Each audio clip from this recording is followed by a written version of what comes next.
Great. Molecules are really, really tiny. They're actually smaller than a wavelength of light. And we have no direct way of actually observing them. So what do they look like? Through science, we do have a fairly good idea of what's going on in the molecular world, but telling you is one thing, showing you is another. So during my interview with Deanne Handmerkamp, she's a biomedical animator, she told me during my interview that one way to get around this problem is to simply make drawings. And this is not a new idea in science. Pictures, drawings have always played a very important role in scientific discovery and thinking.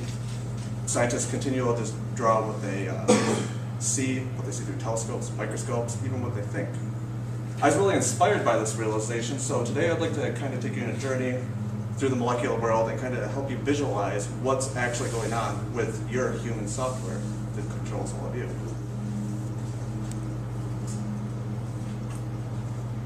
So this is a classic double helix DNA.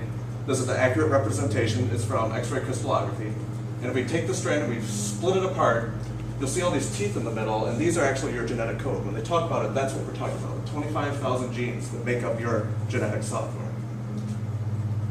So now I'd like to take a look at that DNA and show you how complex it really is, how it's really wrapped up. 6 feet of it is wrapped up into each one of your cell's nucleus, which is only, it's a microscopic little point. So here we got the DNA. Here comes the protein. It's a special protein. It's called histone. And we start by wrapping the DNA around the histone a couple times. So you can see we're going to start compacting it and making layers. Now we take these histones, or once it's combined, it's called a nucleosome. I'm sorry about that. And we take these nucleosomes and we push it into this thread, and this fiber is known as chromatin. So now you're beginning to see that we have layer upon layer in our genetic code. So then we'll start wrapping and looping again. So here you can see kind of like computer code, it's very one-dimensional, ones and zeros. This is three-dimensional. This is amazingly complex. It's always so hard to decode the human genome. And as we zoom out even more, we're going to loop and wrap it one more time. You can see how really embedded it is. This is 6 feet long. Wait for it to zoom out here a little. And then you'll get to these hot dog shapes, and these hot dog shapes are the chromosomes you always hear about. This is what actually they're talking about when you hear about chromosomes, when the cells split. So you can see right in the middle there, this is 2 cells. It's going through cell division. It'll eventually break off, and it's interesting to note that the chromosomes aren't always there. You can't always see the stuff. As soon as it splits apart, it disappears. It's almost magical, if you will. So, in conclusion, exploring at the frontier of human knowledge and science is absolutely mind-blowing. And although we are an amazingly complex piece of biotechnology with incredibly complex software, we're beginning to understand the nature of our universe, humans, etc., through the combination of the fusion of science, art, and modern computer graphics. Thank you.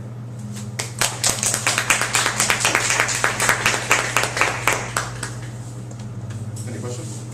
Hey, questions?